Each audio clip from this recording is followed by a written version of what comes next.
Hello guys,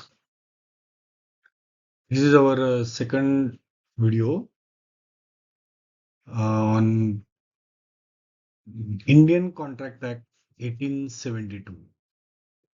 In last lecture, we see about the what is business law, its features, its scope, and the evolution of the business law, how it gets evolved year after year, year after year, as and when the needs required. As and when the development made by the society, various issues faced by such development, and to tackle such issues, it requires some certain rules, regulations, and according to the need, the society get um some laws, rules according to their needs. And all the bunch of such rules, regulations, various acts is nothing but a business law, what we saw in the previous lecture. Now, one of the important law, that is Indian Contract Act 1872. According to this law, one concept, a valid contract. What is contract, and which contract is said to be a valid, treated as a valid? That things we are going to see in this lecture. Let's that is the essentials of a valid contract. Okay. So, contract means what? The agreement which is enforceable by law is a contract. This is a definition, which is a contract is an agreement which is enforceable by law, की जे कायद्याने लागू होणार आहे, कायद्याने अंमलबजावणी करता येणार कुठलंही अग्रीमेंट की जे कॉन्ट्रॅक्ट म्हटलं जातं. आणि हा इंडियन कॉन्ट्रॅक्ट ऍक्टच्या अंतर्गत दिलेली डेफिनेशन, की जे इंडियन कॉन्ट्रॅक्ट ऍक्ट काय सांगतं, तर जेवढे काही इंडिव्हिज्युअल्स, बिझनेस पर्सन्स आहेत, ऑर्गनायझेशन्स आहेत, की जे एकमेकांशी डीलिंग्स करतात, एकमेकांशी ते व्यवहार करतात, at the time of transaction, before getting the transaction done, they make certain agreements. आणि मग ते ॲग्रीमेंट्स कधी कॉन्ट्रॅक्ट्स म्हणतील, त्याला कधी लिगॅलिटी स्टेटस प्राप्त होईल, तर त्याचे काही इसेन्शियल आहेत, ते आपण इथं बघणार. तर when such agreement fulfills these essential conditions stipulated by this act, that becomes a contract. So we can say that as the statement, the definition is a contract is an agreement enforceable by law. Means this sentence defines that each and every agreement will not be the contract, but each and every contract is definitely a agreement. म्हणजे प्रत्येक agreement हे contract असेल असं नाहीये. का? कारण का ते अग्रीमेंट जर कायद्याच्या त्या कसोटीवर त्या इसेन्शियल्स फुलफिल करत नसतील, तर ते कॉन्ट्रॅक्ट होऊ शकत नाही.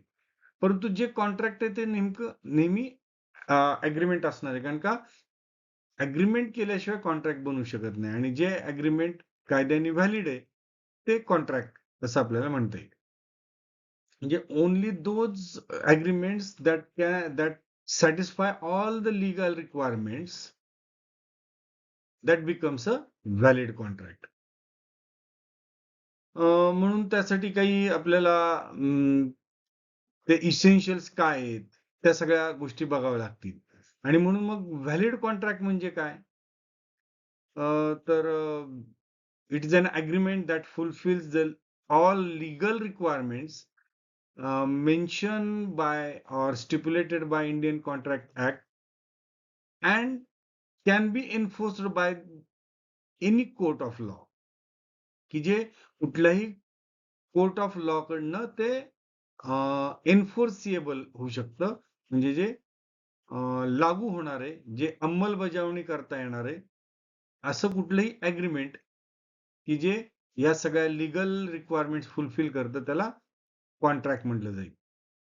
उदाहरण सांगायचं म्हटलं तर if a person agrees to sell his property to another person for particular amount. Here, say A offers to sell his own motorcycle to B for rupees 1 lakh.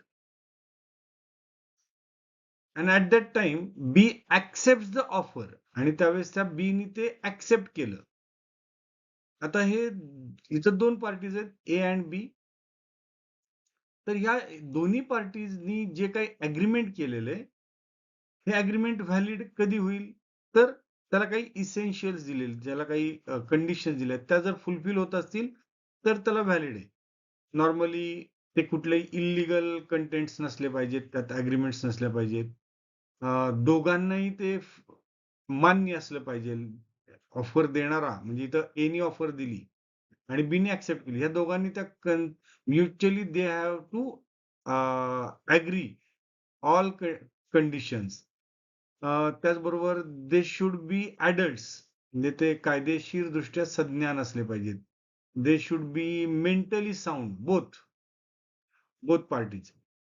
And the consideration म्हणजे त्याच्यातली जी काही conditions आहेत किंवा जेव्हा value ठरवलेली किंवा त्याच्या बदल्यामध्ये जे काही प्राइस आहे आणि त्याच्या काही कंडिशन असतील, त्याच्या बाबतीतल्या काही इतर फॉर्मॅलिटीज कंप्लीट करायच्या, तर त्या लीगल बाउंडरीजमध्ये आहेत, कुठल्याही कायद्याच्या लीगल बाउंडरीज, तर ते व्हॅलिड कॉन्ट्रॅक्ट म्हणता येईल. सो मग इसेन्शियल ऑफ व्हॅलिड कॉन्ट्रॅक्ट म्हणजे काय काय सांगता येईल? तर अनेक आहेत. त्यातले आपण साधारणतः 10 इसेन्शियल्स कोणते ते पाहूयात. ऑफर अँड ॲक्सेप्टन्स म्हणजे offer and acceptance when a transactions happen, at least 2 parties are involved. म्हणजे कुठलाही व्यवहार घडतो त्यावेळेस 2 पार्टी इन्व्हॉल्व असतात. आणि मग त्यातली एक पार्टी काय करते, ऑफर देते आणि दुसरी पार्टी हे काय करते, ती ॲक्सेप्ट करत असते. तर जे काही ऑफर दिली जाणार आहे आणि जे ॲक्सेप्टन्स आहे तो लॉफुल असला पाहिजे. म्हणजे कायद्याच्या चौकटीत असला पाहिजे. कायद्याने ते इल्लीगल ठरवलं नाही पाहिजे. तर ते ऑफर अँड ॲक्सेप्टन्स आपल्याला ते म्हणता येईल. तर त्यामध्ये जे काही ऑफरर असतो म्हणजे जो प्रपोजल असतं, तर ते एक जण एक्सप्रेस करतो, की I am ready to sell my this property for for this amount किंवा मी तुमच्यासाठी काहीतरी करेल. I will do for something or not to do for something. तर हे ऑफर पुढच्या व्यक्तीला दिली. कशासाठी? तर त्या पुढच्या व्यक्तीने ते ॲक्सेप्ट करावं म्हणून, कन्सेंट घ्यावी म्हणून. अशा ती जी काही ह्या जे काही तो म्हणेल, की मी हे विकायला तयार आहे किंवा हे करायला तयार आहे किंवा हे करणार नाही. तर ह्या ज्या काही गोष्टी आहेत, त्या लीगल बाउंडरीजमध्ये असल्या पाहिजेत. म्हणजे मगाशी जे उदाहरण दिलं, की एनी बीला ऑफर दिली, माझा मोटरसायकल विकायला तयार आहे. तर ही काय ऑफर झाली. आता बीनी जर ती ऑफर ॲक्सेप्ट केली, म्हणजे when some the another person to whom the offer is made, म्हणजे कुणाला ऑफर केली त्यांनीच बरं का, म्हणजे त्रयस्थ व्यक्तीने नाही. When the person to whom the offer is made agrees to it, म्हणजे त्याला ती ऑफर मान्य असेल, द ऑफर बिकम्स ॲक्सेप्टन्स. ते ऑफर येतं ॲक्सेप्टन्स दिलं म्हणजे ॲग्री झालं म्हणजे तर ॲक्सेप्ट झालं असं म्हणता येईल.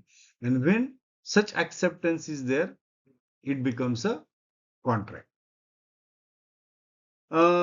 तर हे ॲक्सेप्टन्स आणि ऑफर आणि ॲक्सेप्टन्स मध्ये पण काही रूल्स आहेत. म्हणजे offer must be clear and specific. म्हणजे त्यामध्ये कुठल्याही डाउटफुल गोष्टी नसल्या पाहिजेत. एखादी गोष्ट विकायची आहे. सपोज माझी मोटरसायकल विकायची आहे, तर ती कोणत्या कंपनीची आहे? कधी खरेदी केलेली आहे? सेकंड हँड आहे? त्याची काय कंडिशन आहे? अ, या सगळ्या गोष्टी स्पेसिफिक असल्या पाहिजेत आणि किती अमाउंटला आणि कधी डिलिव्हर करा, अशा सगळ्या गोष्टी ऑफरमध्ये क्लॅरिटी असली पाहिजे, स्पेसिफिक असले पाहिजेत. त्यानंतर जे काही ऑफर आहे ती प्रॉपर कम्युनिकेट झाली पाहिजे त्या समोरच्या व्यक्तीला. नुसतं मनातल्या मनात ते विचार व्यक्त करणं म्हणजे ती ऑफर नाहीये. आणि मग पुढच्या व्यक्तीने जे एक्सेप्टन्स करणार आहे ते कंप्लीट आणि विदाऊट एनी चेंजेस, म्हणजे जी काही ए व्यक्तीने ऑफर केलेली ती आहे तशी एक्सेप्ट केली, तर त्याला एक्सेप्टन्स म्हटलं जाईल. आणि जर त्यांनी त्यात नाही बाबा मला 1,00,000ला नाही, मला 90,000ला मी घ्यायला तयार आहे. तर हा एक्सेप्टन्स नाहीये. म्हणजे कंडिशनल एक्सेप्टन्स आहे. Conditional acceptance is nothing but a counter offer. त्याला आपण काउंटर ऑफर म्हणू शकतो. तर it becomes a counter offer. तर तसं नसलं पाहिजे. तर the acceptance should be complete and without any changes. आणि हे एक्सेप्टन्स कम्युनिकेट केलं पाहिजे. म्हणजे ज्यांनी ऑफर दिली त्याला ते सांगितलं पाहिजे. आणि त्याचबरोबर ते कधी सांगितलं पाहिजे? Before the offer is get withdrawn. म्हणजे ती ऑफरची व्हॅलिडिटी संपण्याच्या अगोदर जर तुम्ही एक्सेप्ट केलं, तर त्याला एक्सेप्टन्स मानला जाईल आणि मग ते कॉन्ट्रॅक्टमध्ये कन्व्हर्ट होईल. जर एखाद्याने ऑफर दिली, की बाबा आज संध्याकाळपर्यंत मला कळव, परंतु त्यांनी दुसऱ्या दिवशी सकाळी कळवलं, तर कदाचित ते कॉन्ट्रॅक्ट होणार नाही. ते एक्सेप्टन्स म्हटलं जाणार नाही. सेकंड इसेन्शियल काय सांगता येईल? Intention to create legal relationship. ज्या पार्टीज आहेत त्यांच्यामध्ये लीगल रिलेशनशिप क्रिएट होण्याचं इंटेन्शन असलं पाहिजे. म्हणजे the agreement should create legal rights and obligations. Then it may be a contract. If there is no intention to create legal obligation, जर त्या ठिकाणी कुठल्याही प्रकारचं लीगल ऑब्लिगेशन्स क्रिएट करण्याचं कुठलंही इंटेन्शन नसेल, तर मात्र ते अग्रीमेंट कॉन्ट्रॅक्ट बनू शकत नाही.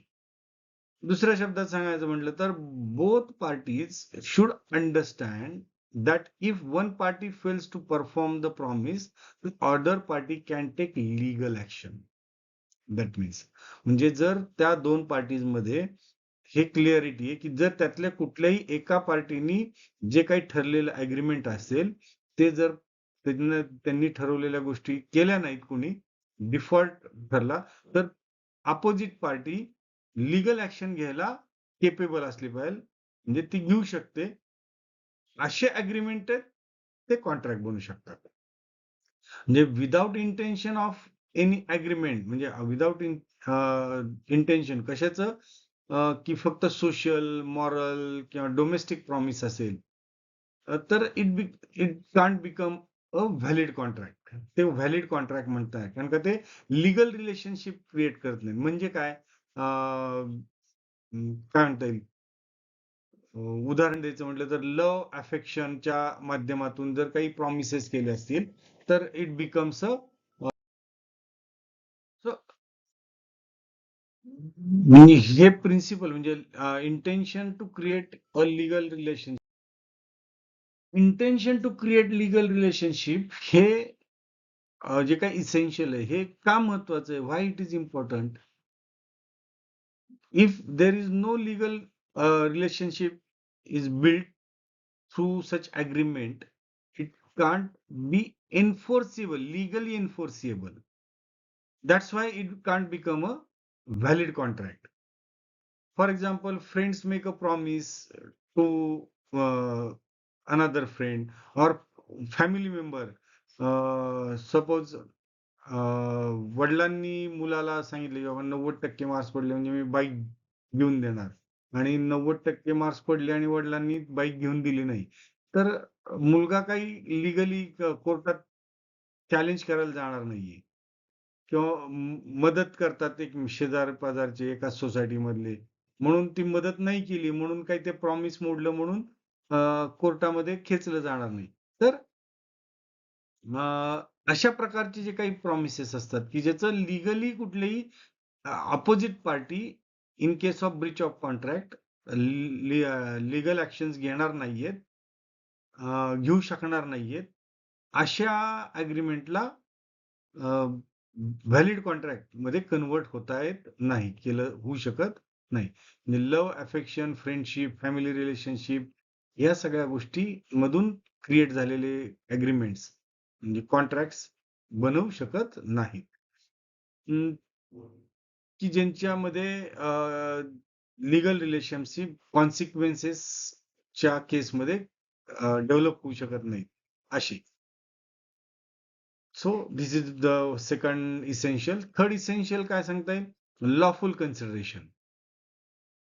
तर consideration means what? It is nothing but something given in return for a promise.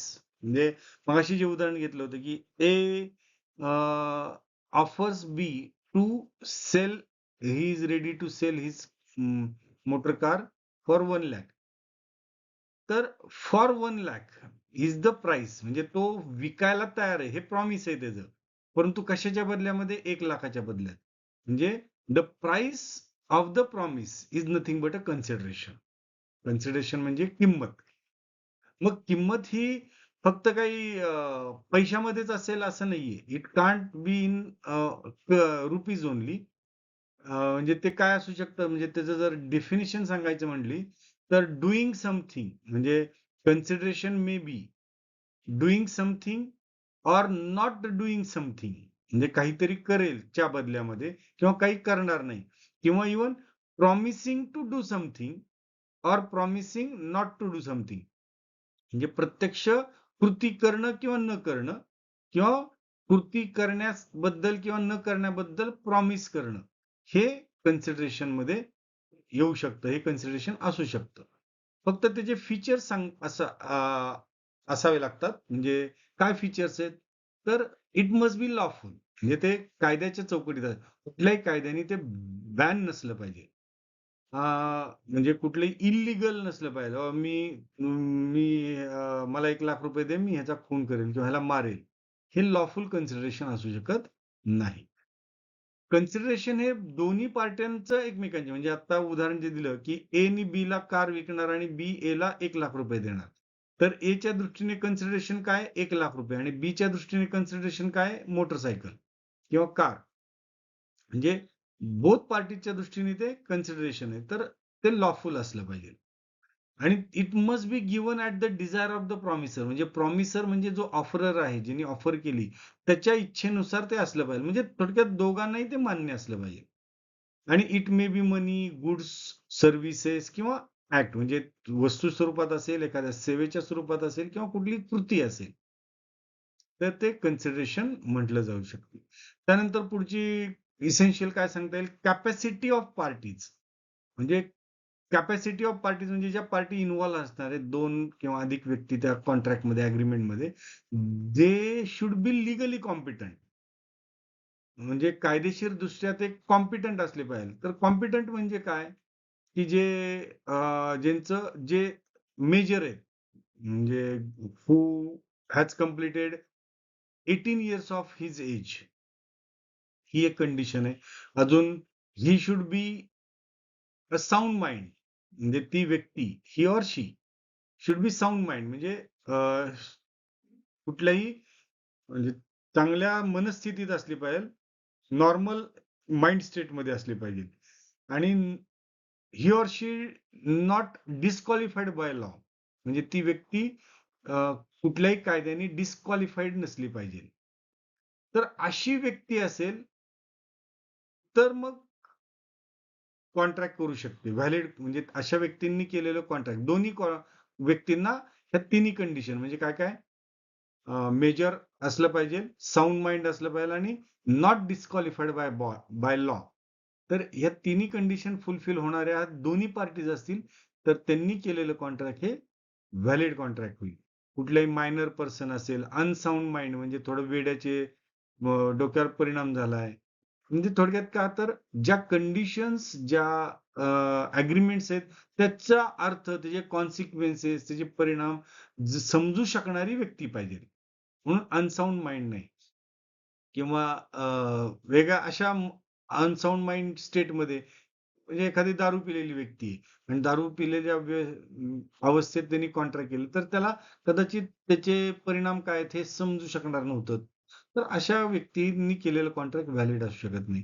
Disqualified by law म्हटलं होतं. म्हणजे ज्यांनी जो इन्सॉल्व्हंट झालेला आहे, कायद्याने काही गोष्टी बॅन केलेल्या आहेत, तर तो स्वतः कॉन्ट्रॅक्ट होऊ शकणार. ही एक कंडिशन आहे. पुढचं इसेन्शियल काय सांगता येईल? Free consent. फ्री कन्सेंट म्हणजे काय? म्हणजे ॲक्सेप्टन्स जो असतो तो. म्हणजे दोघांच्या दृष्टीने.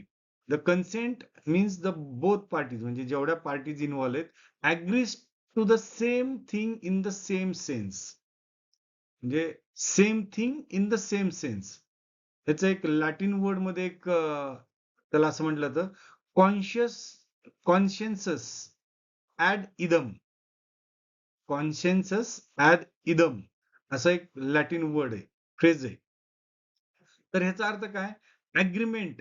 हे दोन्ही व्यक्तींचं ॲग्रीमेंट म्हणजे मान्यता कशावर? Same thing in the same sense किंवा त्याला असं म्हटलं जाईल मीटिंग ऑफ माइंड्स म्हणजे दोघांची मनं किंवा ॲक्सेप्टन्स सगळ्या गोष्टी असल्या पाहिजेत. कशाच्या बाबतीमध्ये? अ, किंवा असं वेगळ्या शब्दात असं सांगता येईल, की it means both parties to contract to a contract must have the same understanding. म्हणजे दोन्ही पार्टीजनी जे कॉन्ट्रॅक्ट केलंय, त्यांच्या दोघांचं सेम अंडरस्टँडिंग असलं पाहिजे. कशाबद्दल?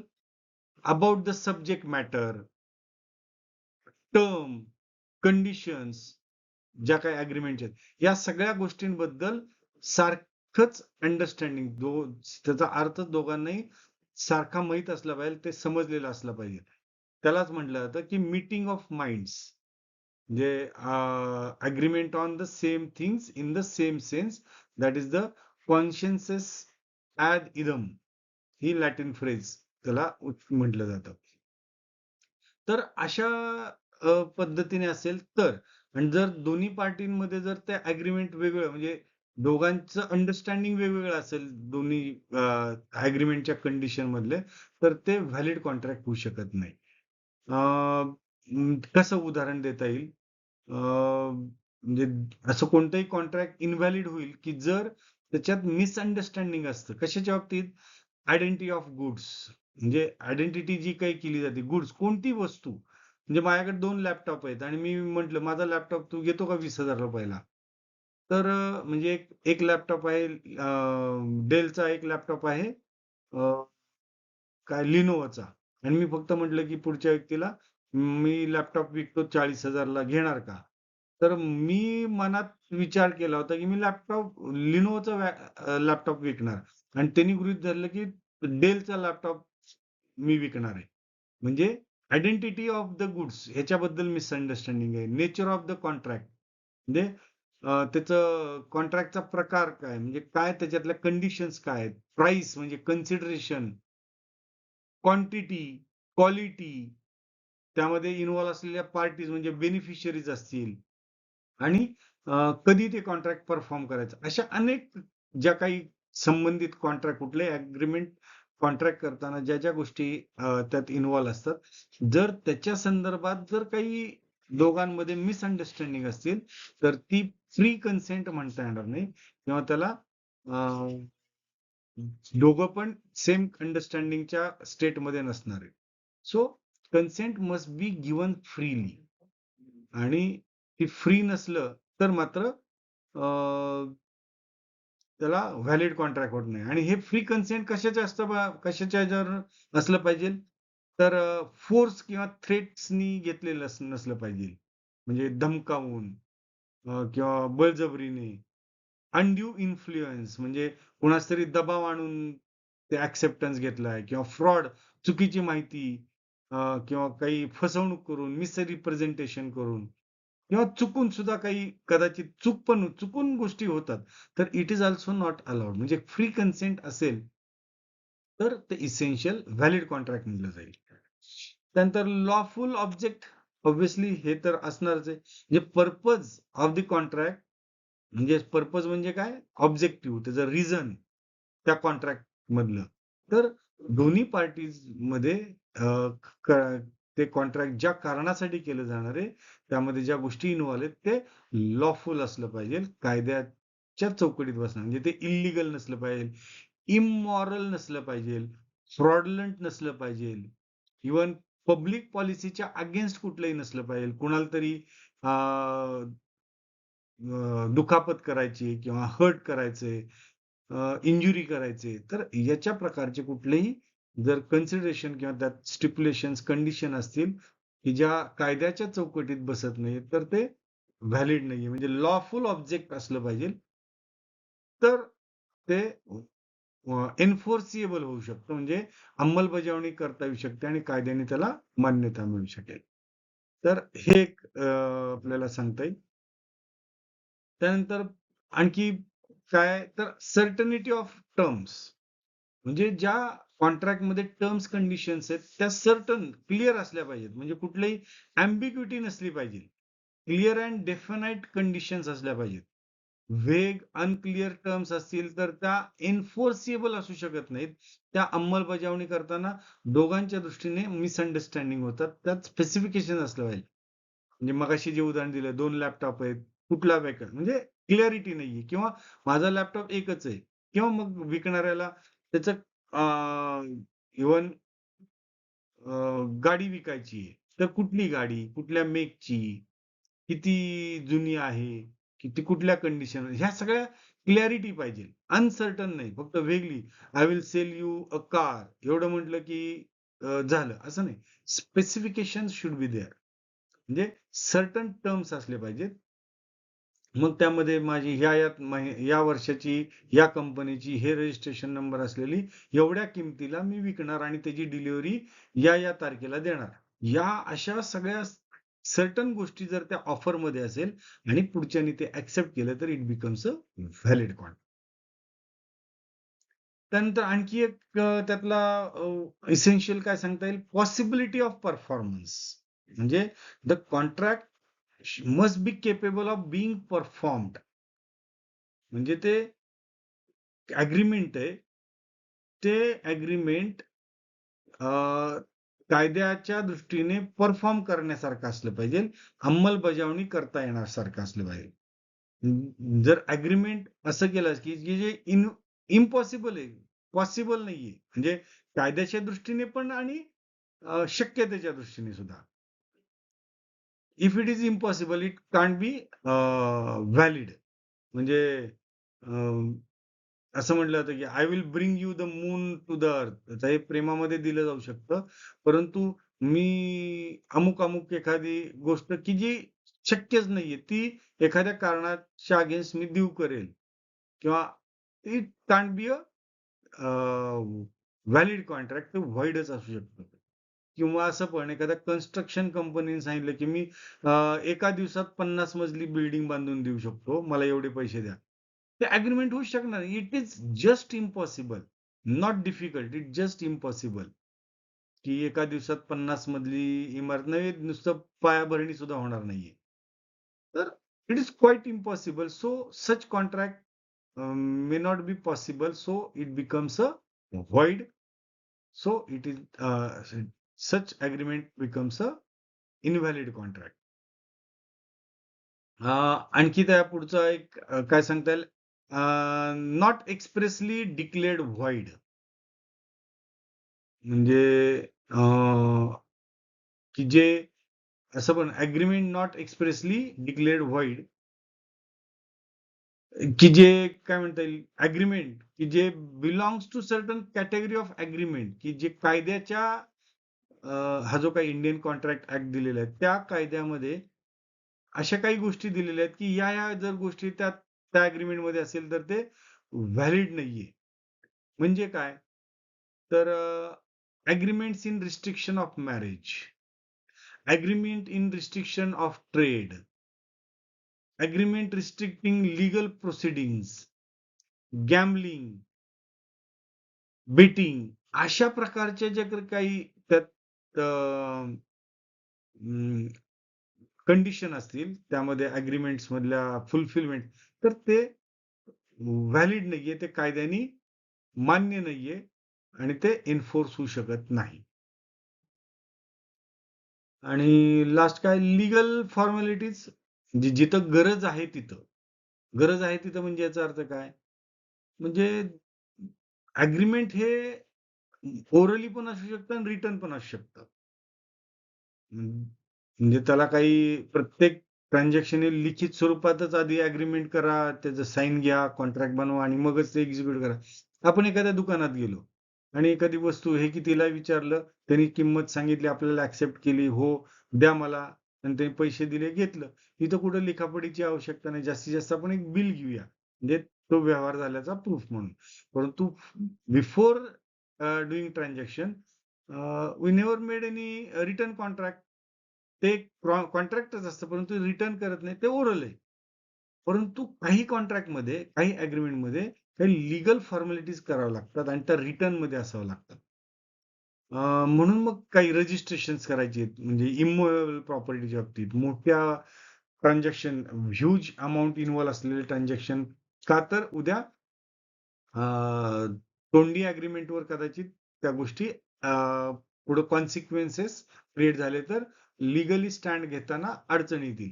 म्हणून रजिस्ट्रेशन करायचे असतील प्रॉपर्टीचे, तर ते रिटर्न डॉक्युमेंट्स असतील, स्टॅम्प ड्युटी असेल.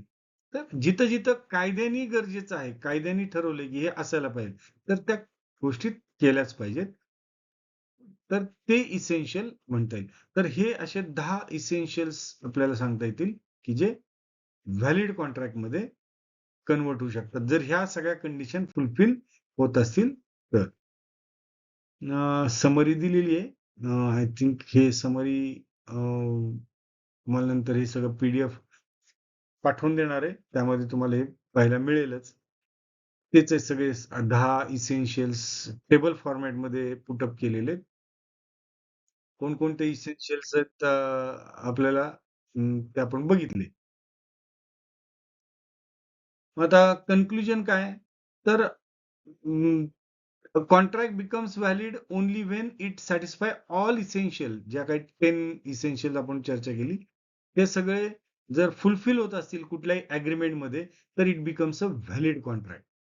आणि जर त्यातले कुठलेही एलिमेंट फुलफिल होत नसेल, तर मात्र एक जरी फुलफिल होत नसेल, तरी ते व्हॉइड कॉन्ट्रॅक्ट असणार आहे, ते व्हॅलिड नसणार आहे. आणि void contract has no legal effects from the beginning. म्हणजे व्हॉइड कॉन्ट्रॅक्ट हे लीगल इफेक्ट्स नसतात. म्हणजे ते कुठल्याही कायद्याने एन्फोर्सेबल नसतात, अंमलबजावणी करता येणार नसतात. Valid contract avoided by the agreed party, म्हणजे